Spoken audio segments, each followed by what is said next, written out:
there, bookish friends, and welcome to my channel. My name is Megan, and today I'm coming at you with a list of book recommendations for books that I find comforting or that can kind of take my mind off of anything. And a lot of the books I'm going to be recommending are books that I haven't seen people talk about on BookTube a lot, or books that aren't as widely popular. There's a lot of books out there like the Selection series or Cruel Prince that everybody knows about, so I'm going to try to keep it to some books that you might not have heard of. So that being said, the first book I'm going to talk about, I'm pretty sure most of you have heard of, but I just want to mention it because I think it's a great book to read in times of stress, and that is Geekerella by Ashley Poston. If you don't know, this is a super adorable, quirky retelling of Cinderella, just with geek and fandom culture mashed in there, and it is adorable. We have two point of views. Our main character, our Cinderella, Ella, is trying to get enough money saved up to go to a Comic-Con where her favorite TV stars are going to be there from her favorite TV show, which is like a Star Trek kind of ripoff. And our second point of view is the actor, or Prince Carmadon, I think is how you say his name. And we are following both of them as they make their inevitable way towards each other. It is adorable, quirky, and cute, and it's one that I would recommend. And then the next book I want to talk about is Queens of Geek. It's very much in the same vein where we have three main characters, but we only follow two point of views. We follow Charlie and Taylor, and they are going to a convention, and this whole book takes place in this one weekend at this convention. And our two main characters, two point of views that we follow, we have Charlie, who is a vlogger and an actress, and she's trying to deal with the stress of her breakup from her ex-boyfriend. And we have Taylor, who is autistic and trying to navigate daily life. And then we have her love interest, who is also her best friend. So that's cute and quirky. It's a lot of fun. And then Charlie meets a girl who she starts to develop a relationship with, and it's adorable. So that's another one I would recommend. So I also want to talk about Finding Audrey by Sophie Kinsella. This book is hilarious. I listened to the audiobook and it had me laughing so hard. I was in stitches laughing. It was hilarious. I would definitely recommend the audiobook because the narrator did a fantastic job. And in this book we follow Audrey, who has some anxiety, and there's a little bit of mental health rep in here, but it's not extremely heavy or hard to deal with as in some other books that I've read. She also ends up getting in a little romantic relationship, so there's a little bit of romance, but I feel like one of the main things we deal with is the relationship with her parents and her brother Frank, who is hilarious. He was my favorite character in this book. I loved him. He had me cracking up every time he spoke. It was great. The romance was cute, and the book was really easy to get into, so it's another one that I would suggest to read or listen to. Highly recommend the audiobook. And then the next one that I want to talk about is When Dimple Met Rishi. I love this book. It was another cute, quirky rom-com book. In this one we have Dimple and Rishi, whose parents want them to get together and eventually get married, and Dimple does not want that. She wants to go to film school and get a degree and start her career. And Rishi also has his passion. He loves art and drawing, and he's really good at it. He just doesn't really have any support from his parents. But Dimple goes to a film school for the summer, or a film program, and Rishi goes there as well to meet her, and the relationship evolves from that. It's really cute and quirky, and I would say that the rep is pretty good. I'm super white, so don't take my word for it, but I really loved it, and I thought that it did a good job. And it's quirky and fun, and it's a good rom-com for you if you're looking for a good time. The next one that I want to mention is The Truth Commission. I love this book.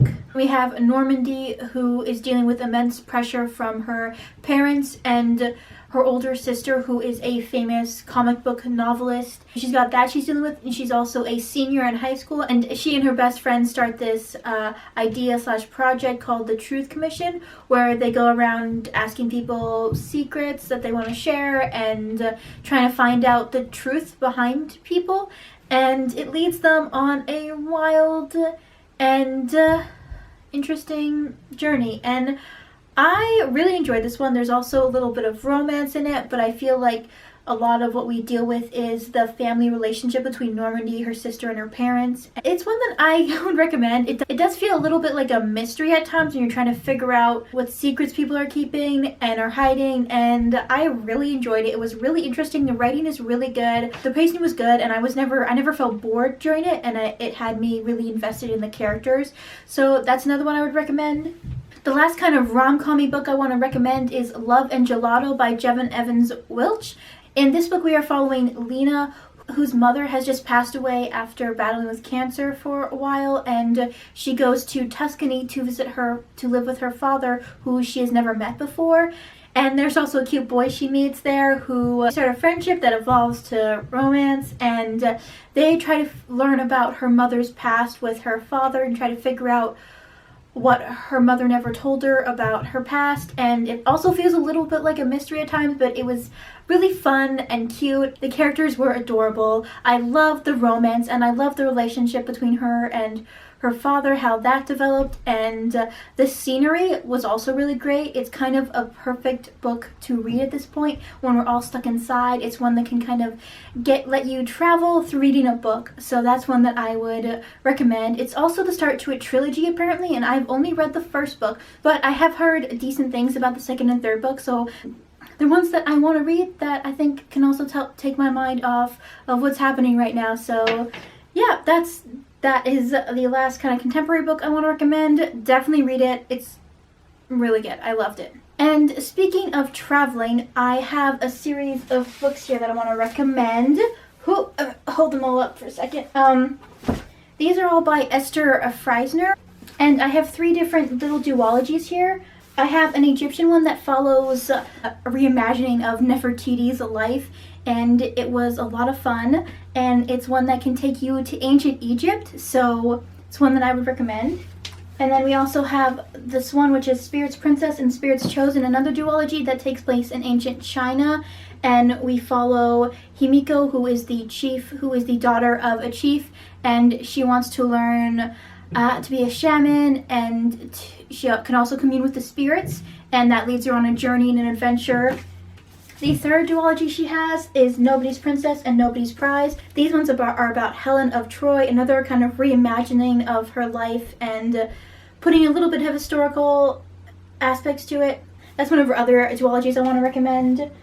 All these books feature strong female characters who kind of want to defy the norms of their society, so it does feel a little tropey in that sense, but I do feel like our main characters in this one are all different, at least a little bit in regards to what they want to do. But the stories in these duologies do kind of follow a similar beat where a young girl ends up going on an adventure, try to kind of find herself, and we deal with romance and just a lot of fun kind of adventure-esque stuff that isn't too deep, and it doesn't take itself too seriously, but it is a lot of fun, and I would recommend these books. Alright, so the next book series that I want to recommend to you guys is a series that I read when I was a young teenager, and it's one that I loved, and that is Inigo, and the rest of the books I have here. This is a story about 2 twins who live in Cornwall, England with their mom. Their father has disappeared or died, and they find themselves going down to the water where he was last seen on a boat, and they run it and they find this magical world of mermaids and underwater life, and it's a really atmospheric, beautifully written series that I really loved as a kid, and as an adult I can still go back and read it and get sucked into this magical fun world of mermaids and monsters and fun characters. There is no real romance in these books, but it doesn't suffer from that at all. The relationships between the characters are real and fleshed out, and our main character is Sapphire. Actually, we see everything through her point of view, but we do get to spend some time with Connor, who is her brother, and we get to see a lot of their sibling relationship, and we also get to see a lot of the relationship with her mother, and that's a little rocky at times, but I love the family dynamic in these books, and also the magical kind of elements of it. It's, again, very beautifully written, and this book just kind of sweeps me in and takes me away. So Inigo is the first book, then you have Tied Knot, then the third book is The Deep, and the last book is The Crossing of Inigo, and these books just kind of follow Sapphire and Connor's adventures as they explore this new world, as they also try to live in the human world. And these books are just so much fun to read, and they're very atmospheric, and if you're looking for something to kind of sweep you away, I would recommend these ones.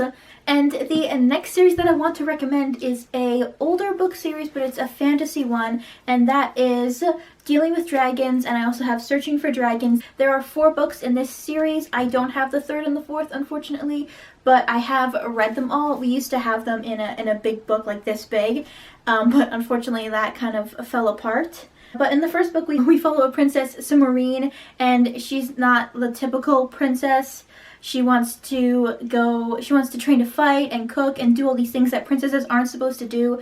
Within like the 2nd or 3rd chapter of this book, she escapes and she goes to live with Kazul the dragon, and she becomes his captured princess. This book is a lot of fun, and so are the other books in the series. It makes fun of a lot of tropes, takes us on a lot of hijinks and adventures. And in the first book we don't have any romance, but that happens in the second book. We do get some good romance, but in each different book we also follow a different point of view, but we still follow the same cast of characters. And I love these books. They are a huge part of my childhood, and they are just so much fun. Anybody can read them and just get lost in this funny, hilarious fantasy story that doesn't take itself too seriously, but it's still believable.